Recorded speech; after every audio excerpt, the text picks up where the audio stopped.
Welcome to a truly exciting episode of Dumb Apple Farmer Talks. The DAFT Talks coming to you every week here from Wilson's Orchard.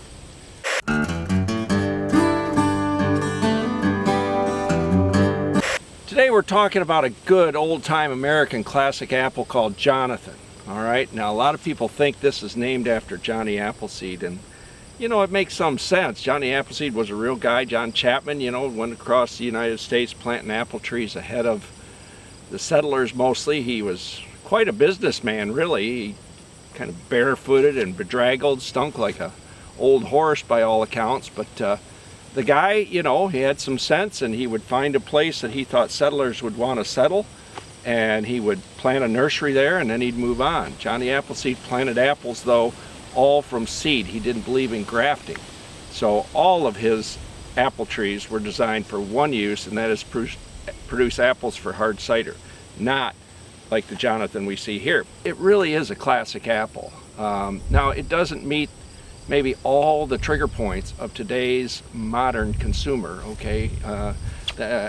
Appledom has decided that we need apples that you can break your damn teeth on, okay? Everything's got to be so crunchy that you can hear it from the aisle over in the supermarket or wherever you are chomping on these things.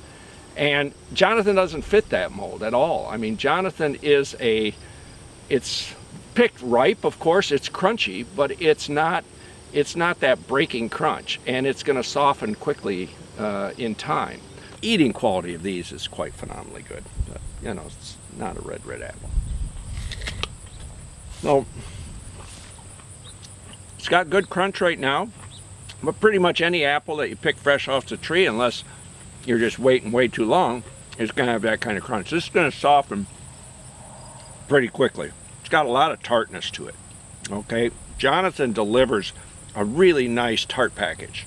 It's got sugars for sure, but very rich apple flavor that comes with that tartness, and that's what I think most people, myself included, love about a Jonathan. It's not just that it's got tartness, it's that it's a tartness with a message. You know, it's got tartness and it's got appleness written into that tartness just through and through and through. Uses of Jonathan, I mean, it's famous as a cooking apple for pies or sauce.